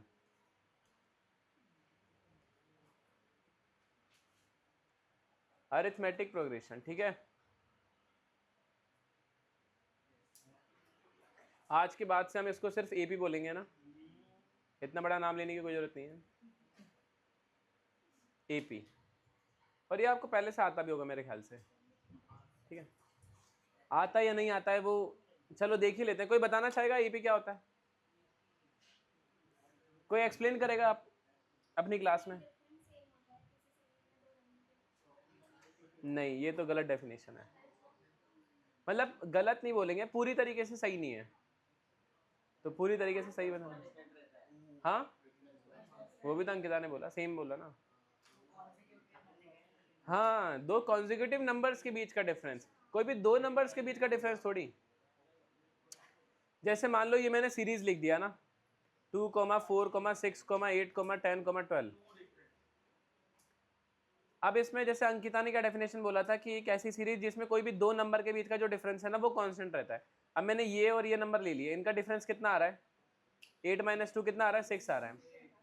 फिर मैंने कोई और नंबर ले लिया, मैंने 2 और 4 ले लिया इस बार, 4 - 2 कितना आ गया? 2। डिफरेंस कहाँ आया? कांस्टेंट। तो कोई भी 2 नंबर बोलना गलत हो जाता है, आपको बोलना पड़ेगा कोई भी 2 कॉन्जिक्यूटिव नंबर्स। कॉन्जिक्यूटिव का मतलब होता है कि पास पास वाले कोई भी 2 नंबर लोगे, उनका डिफरेंस निकालोगे, वो कांस्टेंट रहने वाला है। चलो कोई समझ में आ रहा है ना डेफिनेशन में क्या चेंज आना चाहिए? तो कोई भी 2 कॉन्जिक्यूटिव नंबर, जैसे मैंने ये दोनों ले लिए, इनका डिफरेंस निकाला, कितना आया? 2। ये दोनों ले लिए, डिफरेंस आया 2। तो एक ऐसी, देखो इन फ्यूचर आपसे कोई भी पूछेगा कि भाई एपी क्या होता है, मान लो किसी आप इंटरव्यू में बैठे हो, किसी भी कंपनी के इंटरव्यू में बैठे हो, वो सब ये छोटी छोटी चीजें पूछ लेता है, मतलब ना, वो आपकी पर्सनैलिटी रिफ्लेक्ट करता है कि आपको कोई भी चीज कितनी बारीकी से आती है, फिर आप कितना कॉन्शियस होकर उसको सीखते हो। ऐसे नहीं कि सिर्फ डिफरेंस बोल दिया कि कोई भी नंबर का डिफरेंस, ये गलत डेफिनेशन है। मतलब ये एपी को शो ही नहीं करती, ये एपी का मतलब डिफाइन ही नहीं करती एपी को। तो कॉन्जिक्यूटिव बोलना बहुत ज्यादा जरूरी है ना। देखो जैसे इन फ्यूचर आपसे कोई भी पूछेगा कि एपी क्या होता है, तो आप क्या बोलोगे कि एक ऐसी सीरीज जिसमें कोई भी 2 कॉन्जिक्यूटिव टर्म्स का डिफरेंस कांस्टेंट हो। अब देखो जितनी भी सीरीज है ना, ये अलग अलग मैंने सीरीज के नाम लिखे हैं। यहाँ पे मैंने लिखा है जैसे जीपी हो गया, उसकी कुछ अलग प्रॉपर्टी है, उसमें कोई भी 2 कॉन्जिक्यूटिव टर्म्स का रेशियो कांस्टेंट होता है। एचपी की अलग प्रॉपर्टी है, एजीपी का अलग प्रॉपर्टी है, सबकी अपनी अलग अलग प्रॉपर्टीज है। तो वो मेन जो डिफरेंस है ना वो पता होना चाहिए। सब सीरीज ही होती है, सब नंबर्स का ऐसा लाइन ही होती है, बस हमें वो मेन प्रॉपर्टी पता होना चाहिए कि भाई एपी, अगर मैं इस वाली सीरीज को एपी बोल रहा हूँ तो क्यों बोल रहा हूँ। समझ में आ रहा है? जैसे मान लो ये मैंने सीरीज लिखी थी 2, 4, 6, 8, 10, 12, ये आपने एपी क्यों बोला? जैसे मैं एक दूसरी सीरीज लिखता हूँ, मैंने मान लो ऐसे लिख दिया 1, 2, 5, 7, 15 ... है ना। अब ये एपी है क्या? नहीं है। ये भी तो सीरीज है एक, बट ये एपी में नहीं है। जैसे मान लो मैंने ऐसे लिख दिया 2, 4, 8, 16, 32, 64, क्या ये एपी में है? ये बट एक सीरीज है और इस सीरीज का नाम भी है, इसको सीरीज को बोलते हैं जीपी। ये जीपी है, इस वाली सीरीज का नाम है जीपी। इसको एपी नहीं बोलेंगे बट जीपी बोलेंगे। जीपी देखो क्यों बोलते हैं, कोई भी दो कॉन्जिक्यूटिव टर्म आप लोगे ना, उनका रेशियो निकालोगे, कांस्टेंट आने वाला है। देखो जैसे 4/2 करो, कितना आंसर आ गया 2। जैसे मान लो 32 64 ले लिया, 64/32 करो, कितना आंसर आ गया। जैसे ये दोनों टर्म ले लिया, 16/8 करो, कितना आंसर आ गया 2। रेशियो कांस्टेंट आ गया। एक ऐसी सीरीज जिसमें रेशियो कांस्टेंट होगा ना कोई भी दो कॉन्जिक्यूटिव टर्म्स का, उसको जीपी बोलेंगे। तो एपी के लिए आपको बोलना पड़ेगा कि भाई दो कॉन्जिक्यूटिव टर्म्स का डिफरेंस कांस्टेंट होना चाहिए। अगर डिफरेंस कांस्टेंट है तो उस वाली सीरीज का नाम होता है एपी। समझ में आ रहा है ना आपको। तो बेसिक डिफरेंस आपको पता होना चाहिए हर एक सीरीज का, तभी काम होने वाला है। चलो ठीक है, ये सब आपको पता है, आपने 10th क्लास में पढ़ा भी होगा, बट आप बोल नहीं पाए, कोई बात नहीं।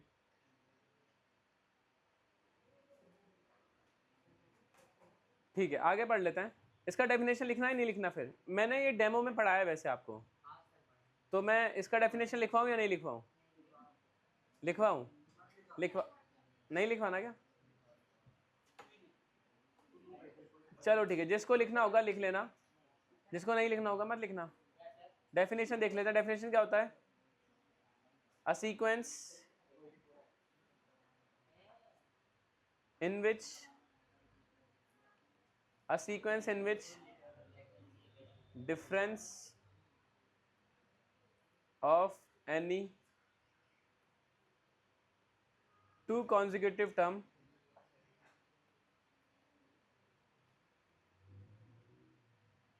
और जब आप डिफरेंस लेते हो ना, तो एक पर्टिकुलर ऑर्डर में ही डिफरेंस लेना पड़ेगा आपको। मतलब बाद वाली वैल्यू में से पहले वाली वैल्यू को ही डिफरेंस करना है। तो इन डायरेक्शन भी लिख सकते हो ब्रैकेट में, इन डायरेक्शन। और डायरेक्शन क्या होगी? बाद वाले में से पहले वाले को सब्ट्रैक्ट करना होता है हमेशा। इस कांस्टेंट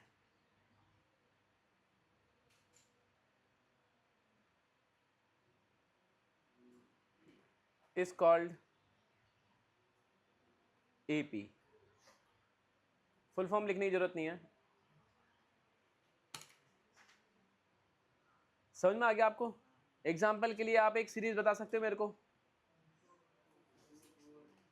वापस से सेम सीरीज छोड़ी हुई। 5 10 15 20। बहुत बढ़िया, स्मार्ट बच्चा है। चलो हो गया। अब थोड़ा सा और पढ़ लेते हैं एपी के बारे में। मैक्सिमम चीज़ आपने 10th क्लास में पढ़ी होगी ना, इसको जल्दी जल्दी खत्म करते हैं। फिर मेरे को ये बताओ कि फर्स्ट टर्म को किससे डिनोट करते हैं? फर्स्ट टर्म को ए से डिनोट करते हैं। अच्छा, वो तो डिनोट मैंने बोला ये ना कि टर्म्स को हम स्मॉल टी से डिनोट करेंगे या फिर कैपिटल टी से डिनोट करेंगे, वो तो मैंने आपको स्टार्टिंग में बता दिया। तो हर एक सीरीज के लिए कॉमन होने वाला है। ठीक है, जैसे इन जनरल आप ए से डिनोट कर लेते हो फर्स्ट टर्म को ना, और जो कॉमन डिफरेंस होता है उसको स्मॉल डी से डिनोट करते हैं। सही बात है, इन जनरल इससे डिनोट करते हैं। अब मेरे को एक बात बताओ, जैसे ये वाली सीरीज थी 5 10 15 20 डॉट डॉट डॉट ऐसे करके, ठीक है। जैसे ये फर्स्ट टर्म था मेरा ए है ना 5, और इस वाली सीरीज में डी कितना आ रहा है? डी का वैल्यू 5 आ रहा है, ठीक है। अब मुझे इस 5 से अगर 10 बनाना है तो मुझे इस 5 में कॉमन डिफरेंस ऐड करना पड़ेगा, तभी तो 10 बनेगा। मुझे मान लो अगला टर्म चाहिए तो मुझे वापस से कॉमन डिफरेंस ऐड करना पड़ेगा इसमें, तभी तो 15 मिलेगा। फिर मुझे अगला टर्म चाहिए तो वापस से डी ऐड करना पड़ेगा, तभी तो 20 मिलेगा। तो अगला टर्म पाने के लिए हम क्या कर रहे हैं? प्रीवियस टर्म में डी ऐड कर रहे हैं कि नहीं कर रहे? ठीक है। अब जैसे मैं जनरल सीरीज इसका लिखना चाहता हूं, जनरल सीरीज, तो क्या वो ऐसे आ जाएगी? देखो पहला टर्म तो ए हो जाएगा। अब अगला टर्म बनाने के लिए मुझे इसमें डी ऐड करना पड़ेगा ना, तभी तो अगला टर्म मिलेगा। तो मैं लिख सकता हूं अगला टर्म ए प्लस डी होगा। अब अगला तीसरा टर्म मुझे चाहिए तो दूसरे वाले टर्म में एक और डी ऐड करना पड़ेगा। तो क्या आ जाएगा? एक तरीके से ए प्लस 2d हो जाएगा, क्योंकि एक डी पहले से था। फिर अगला टर्म के लिए ए प्लस 3d, फिर ए प्लस 4d। बस बस बस, इतना बहुत है। अब मान लो आपको tn चाहिए, आप मुझे पता है कि आपने पहले से इसका फॉर्मूला पढ़ रखा है। कोई बता सकता है फॉर्मूला क्या होता है?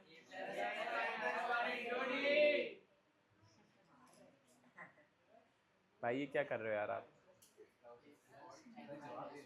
थोड़ा प्यार से बात करो, मैं इतना प्यार से बात कर रहा हूँ। देखो अपनी क्लास में प्यार से बात करनी है। ये सब क्या इतना तेज चिल्ला के? चलो ठीक है ना, a plus N minus one into D, but ये आया कहाँ से वो ज़्यादा मैटर करता है। ठीक है, यहाँ पे लिखना है क्या इसको? लास्ट टर्म यही होता है a plus N minus one into. देखो जो भी फॉर्मूला हम पढ़ेंगे थोड़ा सा हमें उसके पीछे का रीज़न पता होना चाहिए कि वो कहाँ से आया, क्यों आया है।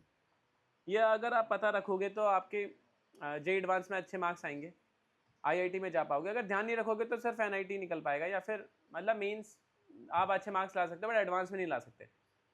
एडवांस वाले भाई चाहते हैं कि आपको हर एक फॉर्मूले के पीछे रीज़न पता होना चाहिए, मतलब ना उस एग्जाम की रिक्वायरमेंट है ये। तो हम तो डिस्कस करेंगे, अब जिसको पढ़ना होगा अच्छे से पढ़ना, जिसको नहीं पढ़ना होगा वो मत पढ़ना। तो ये वाला फॉर्मूला मैं बताता हूँ कहाँ से आया।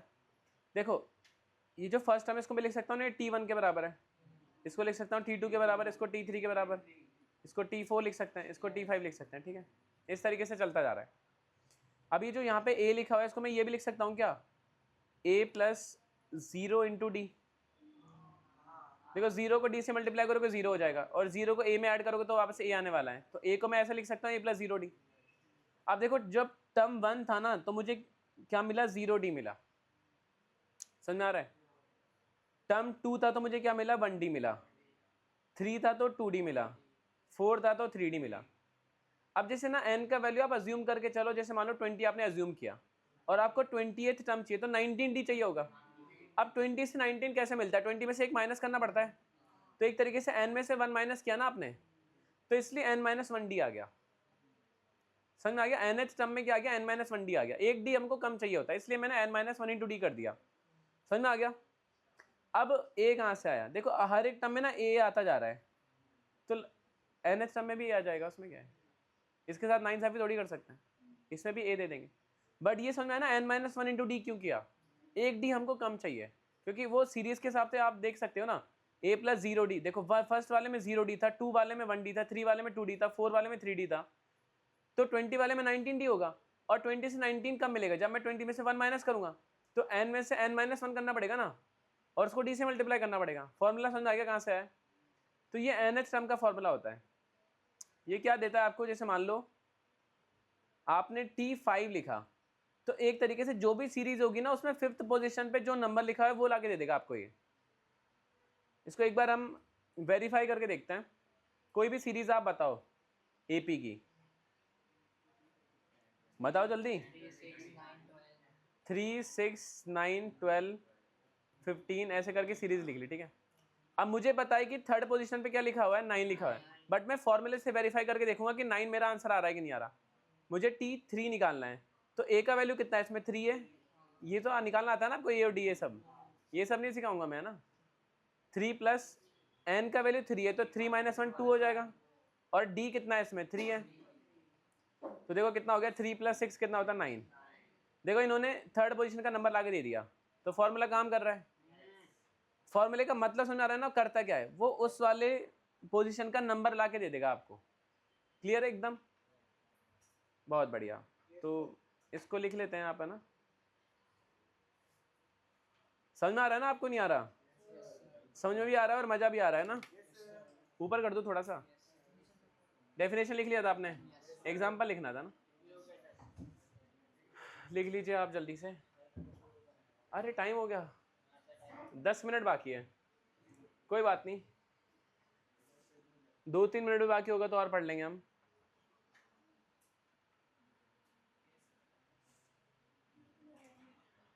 लिख लिया क्या आपने। कल से मैं सोच रहा हूँ इस वाली टेबल को इधर लेके आ जाते हैं और इसको इधर लेके चल जाते हैं। हाँ, नेक्स्ट क्लास कब है, अच्छा सैटरडे को हमने बोला था बट किया नहीं तुमने, पहले ही रखते ना तुम मैनेजमेंट करके। अच्छा देखो अगर मैं उधर साइड में हो जाऊंगा ना तो फिर व्यू पूरा मिलेगा तुमको, बट बेंच को इधर रख सकते हैं ना, क्या दिक्कत है, कनेक्टेड थोड़ी है तो कर सकते हैं। पूछना पड़ेगा एक बार, आलम सर से पूछ लेंगे।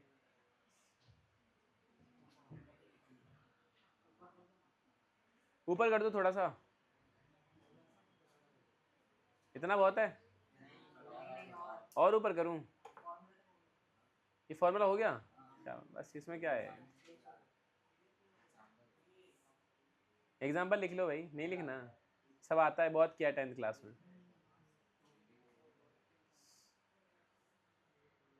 मैंने डेमो में पढ़ाया था ये, तो वापस से इसके अच्छे क्वेश्चंस करवाने के नहीं?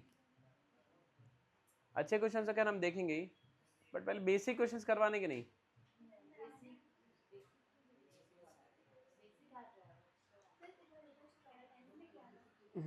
ठीक है। ये फर्स्ट नेगेटिव टर्म वाला क्वेश्चन वो करवाना है वापस से, फर्स्ट नेगेटिव टर्म वाला करवा देते हैं ना। बहुत सारे, कितने बच्चों ने डेमो नहीं लिया था मेरा? अरे तो लिया किसने था फिर? स्वरूप मस्ती कर रहा है। स्वरूप और कार्तिक ने लिया था ना। स्वरूप कैसा लगा था तुम्हें डेमो, मजा आया था कि नहीं?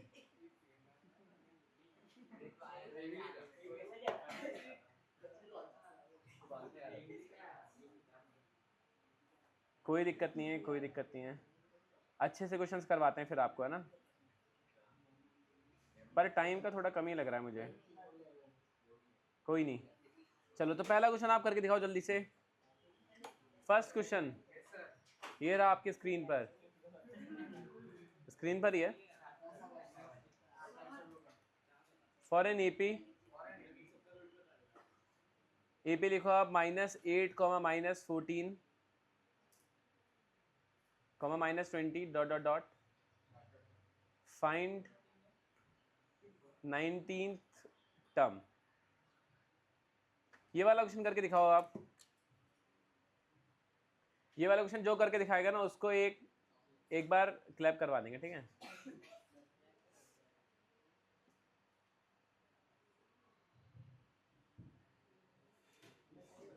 इस वाले क्वेश्चन के लिए क्या चॉकलेट है?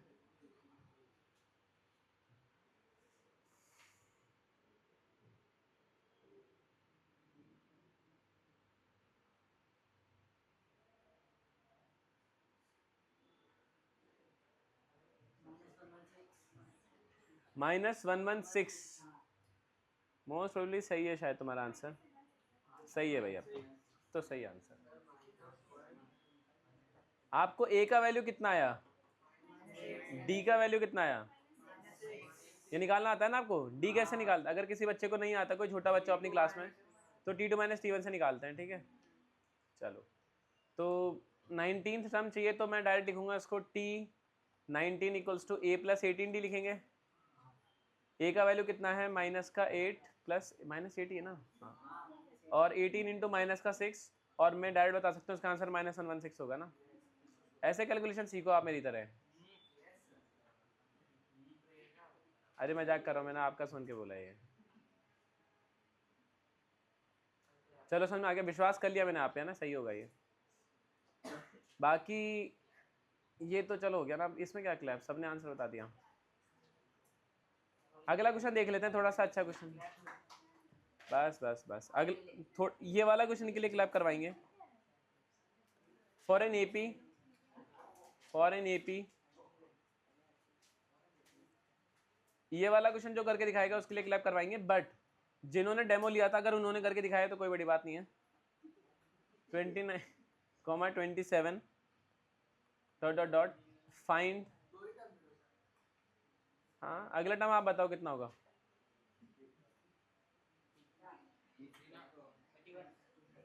अगला टर्म क्या होगा बताओ, हाँ 31 कैसे होगा, 25 होगा।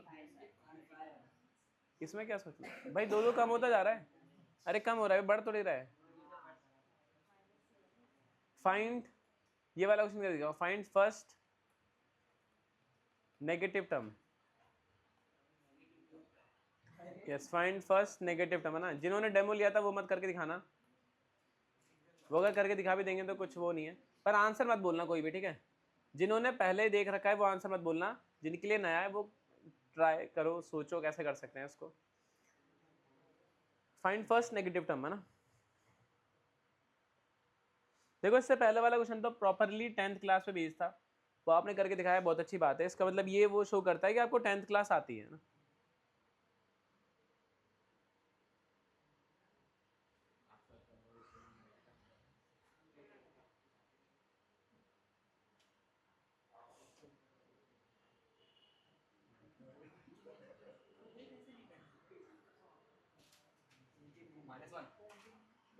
First negative term is -1। कैसे निकाला आपने -1? ये स्वप्निल का देख लिया। स्वप्निल तुमने डेमो लिया था कि नहीं? पक्का? फिर तो क्लैप करनी पड़ेगी। -1 इज करेक्ट, पर निकाला। अरे क्लैप तो कर लो कम से कम अच्छे से। मतलब क्लासमेट के लिए क्लैप नहीं करते, बताओ। चलो स्वप्निल बताओ कैसे सॉल्व किया तुमने?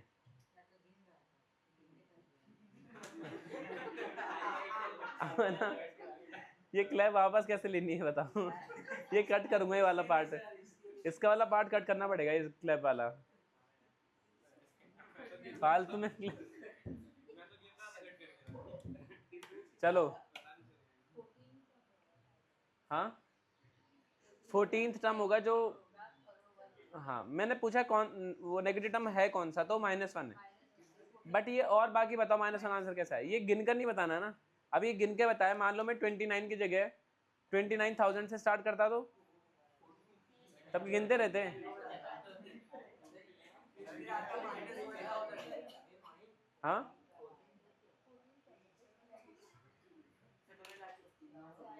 2 मिनट बाकी है तो क्या हुआ, एक्सटेंड कर देंगे। तो क्या हुआ, 5-6 मिनट एक्सटेंड कर देंगे।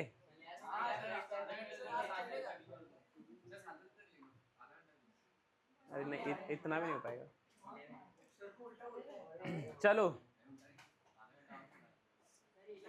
चलो क्या हुआ, बोलो बोलो। 11th टर्म आ रहा आपका नेगेटिव।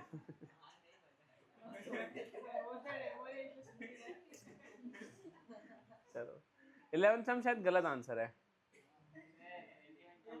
11th आ रहा है, कितना आ रहा है? 21 टर्म। देखो मैं बताता हूँ इसको करना कैसे होता है। देखो ये -1 आंसर एकदम सही है।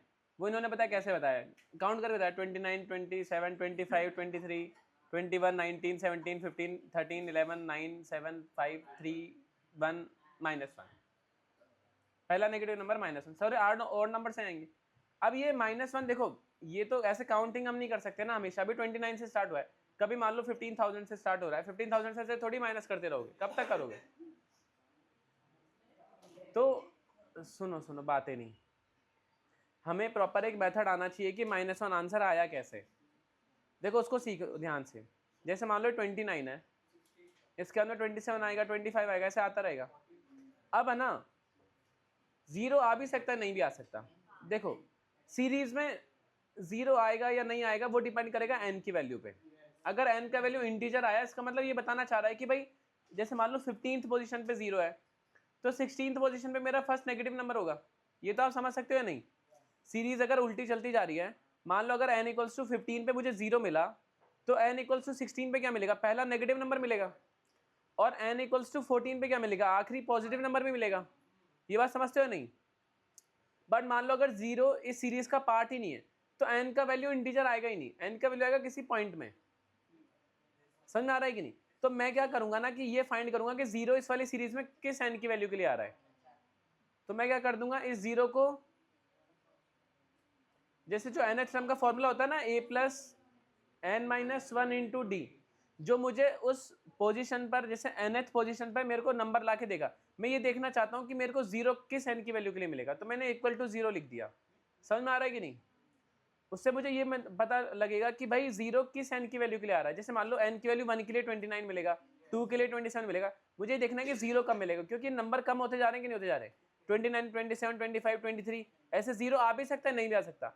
आएगा कब? जब n का वैल्यू इंटीजर आया। अगर n का वैल्यू इंटीजर नहीं आया, इसका मतलब 0 इस वाली सीरीज का पार्ट नहीं है। और हम लॉजिक से अभी बता सकते हैं कि 0 इस वाली सीरीज का पार्ट नहीं है, क्योंकि सारे ऑड नंबर्स आ रहे हैं, है ना? एक बार हम फॉर्मूला लगाएंगे। a का वैल्यू कितना होता है? 29।